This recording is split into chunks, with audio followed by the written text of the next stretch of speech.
પાટણ જિલ્લામાં બાળ તસ્કરીના કેસમાં દરરોજ નવા ઘટસ્ફોટ થઈ રહ્યા છે। એવામાં કચ્છના આડેસરમાં નવજાત બાળકીનો સુરેશ ઠાકોરે 5 લાખમાં સોદો કર્યો હોવાની વિગતો સામે આવી છે।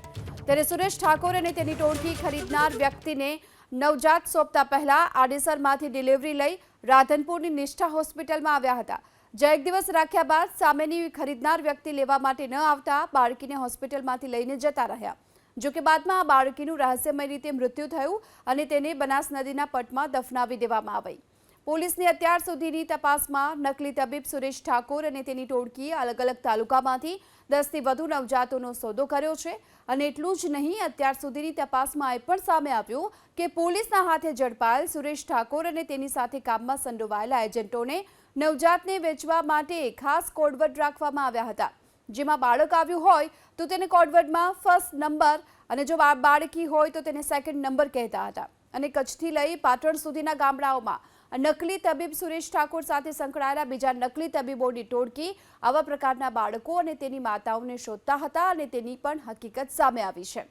સૌથી મહત્વની વાત એ પણ છે કે કેટલીક કુંવારી માતાઓની ડિલિવરી પોતાના બોગસ ક્લિનિકમાં કરાવતા હતા અને તેમની મજબૂરીનો ફાયદો ઉઠાવી આ નવજાતનો સોદો પણ કરી નાખતા। જો કે આખી ટોળકીમાં કમિશન અલગ અલગ રહેતું હતું, જેમાં સૌથી વધુ રૂપિયા માસ્ટરમાઇન્ડ સુરેશ ઠાકોર કમાતો હતો, જ્યારે નવજાતને સુરેશ ઠાકોર સુધી મોકલનારાઓને બાળક દીઠ 20 થી 30 હજાર રૂપિયાનું કમિશન મળતું।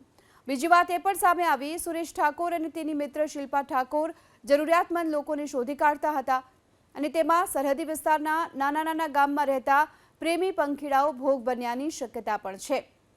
જો કે આ સાથે પ્રેમજાળમાં શારીરિક સંબંધના કારણે ગર્ભ રહી જતા કેટલાક લોકો સુરેશ ઠાકોરનો સંપર્ક કરતા હતા, જેમાં સુરેશની ટોળકી અધૂરા માસે જ ડિલિવરી કરાવી બાળકને હોસ્પિટલમાં રાખતા હોવાની અને બાદમાં તેમની મજબૂરીનો ફાયદો ઉઠાવી આવા નવજાતોને નિસંતાન દંપતીઓને લાખોમાં વેચતા હોવાની માહિતી પણ સામે આવી છે। તો એક બાદ એક જે ખુલાસાઓ થઈ રહ્યા છે, જેમાં સુરેશ ઠાકોર અને શિલ્પા ઠાકોરની મોડસ ઓપરેન્ડી જે સામે આવી છે અને સુરેશ અને તેની ગેંગ અધૂરા માસે ડિલિવરી કરાવી બાળકને હોસ્પિટલમાંથી જ તેનો સોદો કરતા હતા, બાદમાં નિસંતાન સંપત્તિને લાખોમાં વેચી નાખતા હતા।